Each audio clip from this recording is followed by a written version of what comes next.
God, I honestly, never in my life have I hated being right more than I am now. I take zero pleasure in being right about all of this shit. I'm telling you guys all right now on the record, like, I wish I was wrong. I do, but I wasn't. So when Trump was going around, Project 2025, what is Project? I've never even heard of Project 2025. By the way, they have bad things in there. I don't agree with it. Wait, you just said you never heard of it, and then in the next sentence you said, well, I read it, I don't agree with it. You can't not hear of it and read it. Like, what? Ugh. And a lot of people fell for it. A lot of people fell for the Trump. I mean, he's got that quality about him where if you don't know a lot about him, you feel like, oh, he's like authentic and he's shooting from the hip and he sounds believable, right? But no, he's one of the most prolific liars of all time. We all told you the Republican plan is Project 2025. It is their Bible. It is an amalgamation of all of the policy ideas of all of the right-wing think tanks that are funded by billionaires, and they want to create their ideal system, and their ideal system is a horror show for the average American. Well, one of those things, which, honestly, if you told me there are some ideas in Project 2025 that Trump doesn't agree with, that he actually wishes they would shut the fuck up about, I think one of them was the abortion stuff, right? But the other stuff is banning pornography. Well, guess what? They're trying to do that shit too. Look at this. This is from Gizmodo. GOP senator introduces bill to make all porn a federal crime following Project 2025 playbook. Last year, the right-wing think tank, the Heritage Foundation, launched Project 2025, which laid out much of the policy blueprint for the current Trump administration. One of the project's espoused goals was to permanently criminalize all pornography. Now a Republican senator with kind words for Trump has introduced a bill that would do just that. So Mike Lee, the Republican of Utah, probably a massive closet case, by the way, recently introduced the Interstate Obscenity Definition Act, which would effectively criminalize all pornography nationwide by legally redefining what it means to be obscene. For years, obscenity has been all but a defunct legal category that narrowly defines speech that remains unprotected by the First Amendment. Lee would explode this legal category, expanding it to encompass virtually all visual representations of sex. So there's a famous Supreme Court case. I don't remember the specifics, but there was one of the Supreme Court justices famously said about obscenity, we know it when we see it.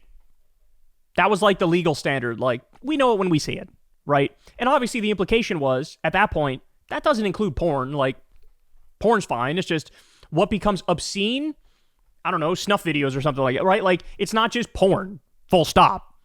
Okay, well, here we go. According to the bill text, quote, a picture, image, graphic image file, film, videotape, or other visual depiction of any media that appeals to the prurient interest in nudity, sex, or excretion would be considered criminal. In other words, if you have an old VHS tape of some Cinemax-style smut stashed away in your garage, you could, under this law, be considered to be harboring deeply illicit materials. Some critics have suggested that Lee's definition of obscenity is so ridiculously broad that it could effectively criminalize Game of Thrones because there's nudity in it. That said, the punishment for merely possessing porn under the proposed law seem unclear at this point, as the legislation seems more focused on punishing the creators and distributors of race material. Well, that's the thing, guys. That's the only way you can, like, functionally do it, right? Is to say the production and distribution of porn we're now making illegal. Because then anybody who makes porn, now they can't make it because they might actually get a prison sentence, right? I mean, I'm sure that in their ideal world, they would also confiscate everybody's physical porn to the extent anybody still has physical porn. But that's not really workable or feasible. So what you do is you ban it on the production and distribution side. The law would, quote, pave the way for the prosecution of obscene content disseminated across state lines or from foreign countries and open the door to federal restrictions or bans regarding online porn. Obscenity isn't protected by the First Amendment, but hazy and unenforceable legal definitions have allowed extreme pornography to saturate American society and reach countless children. Oh my God. They're doing it again. They're doing the, oh my God, the children. That shit is already not legal for... Ugh. First of all, any kind of child pornography, by definition, is illegal because any act like that with a child is illegal and should be illegal, right? Second of all, that's already illegal. That's already enforced. Although Trump is trying to take people from that division and bring them to crack down on immigration instead, by the way. But the whole, like, this has nothing to do with the kids, bro. This has not, just like all these red states now, and some blue states too, I think, to be fair, they're now making it so that you have to send your driver's license into the state government if you want to jack off. What? Stop and think about that. You're not allowed to look at Pornhub unless I know exactly what videos you're looking at. Register it with the state. Weren't you the fucking idiots who were talking about how much you love small government a decade ago? Get the government out of my life, bro. Don't tread on me, bro. And now you're like, please have a detailed list of what I jack off to. What is wrong with these people?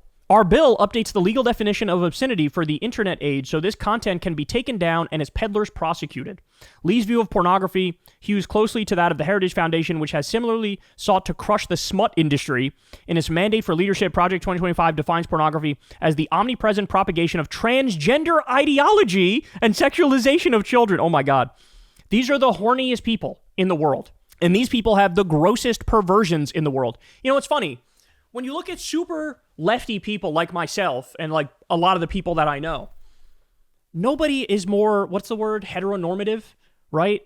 Like it's, you know, I got one wife, one husband, we got the kids, we got the fucking white picket fence. We don't, but you get the point. We got the dog, we got the cats.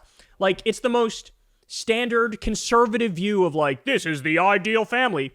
Then meanwhile, all these people on the right who claim like, oh yeah, bro, that's the way. We need to have one man, one woman, white picket fence, the dog, the 2.5 kids. They're the ones who are like running into New Jersey Turnpike bathrooms to suck off a stranger. They're the ones who, anytime they see a trans person, they immediately get horny, right? They're struggling with their own fucking sexuality, and it comes out in all these weird, oppressive, authoritarian ways where you should ban that. You should ban me being attracted to the trans people that I'm attracted to, bro. Like none of these people are just accept who they are, and they want to mold society on their authoritarian whims because they're like self-conscious about the fact that they like trans people or something, right? Or they're gay or whatever. Like what the fuck are we talking about? People who produce and distribute it should be imprisoned, and that telecommunications and technology firms that facilitate its spread should be shuttered. First of all, like, isn't like the majority of the internet just porn, right? Like, it's got to be some really high percentage. It should be noted that porn has always been a hot button issue, and that critics it's not, and have long tried to criminalize it. The history of the anti-pornography movement in the U.S. is a long and complicated one, littered with different ideological justifications and strange bedfellows. In recent years, however, the anti-porn crusade has largely been led by the MAGA right. Much of the modern anti-porn movement has sought to focus on the harmful psychological impacts that pornography may have. Oh my God. Can we please stop with this? We've heard it before with all the fucking like, oh, video games make people become mass murderers. No, they don't. Shut the fuck up. Oh, jacking off makes it so that you live a life of squalor and can't get a job and are just glued to the screen 24/7, jacking your dick. Like, no, it doesn't.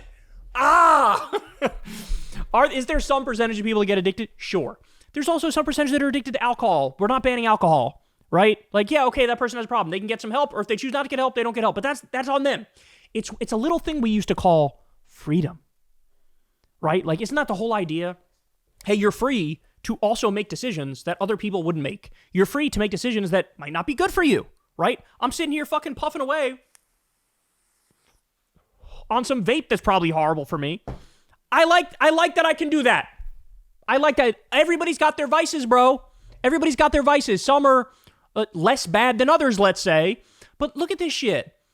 And they're also, like, it's all so fake because you know that, what, fucking 90+% of the population, obviously, has engaged in such things. That's not allowed. We're not going to allow that. Like, get the fuck out of our lives, man. And by the way, super important point is, and I've warned you guys about this in recent years, there is no such thing as a settled issue to these people, right? There's no such thing. I told you, when it came to gay marriage, right? Everybody thought for a while there that like, okay, the Supreme Court settled it. Everybody's moving on. The polls are moving in the direction where everybody's more accepting of gay marriage. But I warned you, no, the second they see a window, the second they see an opportunity, they're going to go right back to arguing to criminalize gay marriage. And that's exactly what happened. It was 2022 or 2023? There was a vote in Congress to whether or not we should legalize gay marriage. So everybody was afraid because Roe v. Wade was overturned by the Supreme Court. Everybody was like, oh my God, what if they overturn gay marriage next? So Congress took action and they were like, let's protect gay marriage by a law so that even if it's overturned at the Supreme Court level, at the constitutional interpretation level, we still have protections for it. Well, when they had that vote, very, very recently, 36 Republican senators voted against gay marriage. 169 Republicans in the House voted against gay marriage. This is who they are. They're authoritarian. They're extremely socially conservative. They are fascist. They want to control your life. They say they believe in small government. They actually believe in the biggest possible government when it comes to social issues because they want to micromanage your life in every imaginable way. They want to nitpick every decision you make. And that's just a great example of it there. There's nothing that they wouldn't, if they felt like they could get away with banning interracial marriage, they 100% would ban interracial marriage. 100%. And Project 2025 is nothing but a roadmap to the destruction of this country. I mean, you have unitary executive theory, which is basically the idea we shouldn't have a president, we should have a king as long as that king is Trump. You have the destruction of the regulatory state, check, they're doing that. The destruction of the social safety net, check, they're doing that. Try to ban states from doing free school breakfast and lunch, they're doing that too. Ban minimum wage increases, ban extreme heat work breaks, ban porn like we're talking about, ban overtime pay, roll back child labor laws, destroy the EPA, the Consumer Financial Protection Bureau. It is a roadmap to destruction. That's what this is. 48 Republicans voted against the Right to IVF Act. They don't want you to be free. They want to ban no-fault divorce. If you and your wife are like, or you and your husband are like, yeah, we're not seeing eye to eye, we're going to split up, amicable divorce, whatever. They're like, no, we're not going to let, no-fault divorce is not going to be a thing. There has to be a reason. There has to be a reason. And by the way, in due time, they'll probably say, we should just ban divorce completely. Because this is who they are. This is who they are. Fucking banning porn. Jesus Christ. Imagine looking around at this country. Imagine. We have millions of people who work full-time jobs and don't make enough money to survive. Imagine looking around at that and going, let's get rid of porn. What? Let's take one of the few release valves the public has to maintain homeostasis and mental sanity. Let's get rid of that. Like medical bills are the top cause of bankruptcy. Instead of addressing that, let's make sure Steve doesn't jack off. What? I can't with these people, bro. I can't with these people. They need to never again. Don't ever hit me with some fucking, oh, both parties are the same. Shut the fuck up. Just shut the fuck up. It's so obviously untrue in the year 2025. Yeah, the Democrats have problems. They ain't got this fucking problem, bro. They want to ban porn. And by the way, final point. Look at Trump's life. Look at his history, right? How many pictures are there of Melania in scantily clad shit? Trump going to Epstein parties and Diddy parties and this and that, actually being a true degenerate. But that's fine. That's cool. And all of his affairs, cool. Karen McDougal, Stormy Daniels, all fine. But got to get rid of porn. All porn. Criminalize it. I can't anymore, man.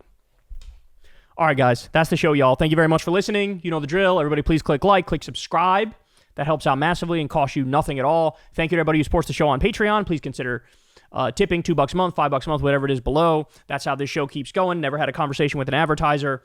Subscribe to Corin's World, the YouTube channel where we've been dropping Kyle and Corin's. I believe one dropped today, actually. So go check that out. And subscribe to Crystal Kyle and Friends on Substack. We got Hassan Piker coming on this week to talk about how he was nearly sent to the gulag. All right. I love you guys. I'll talk to you soon. Hey, y'all. Do me a favor and like and subscribe. It helps out big time in the algorithm.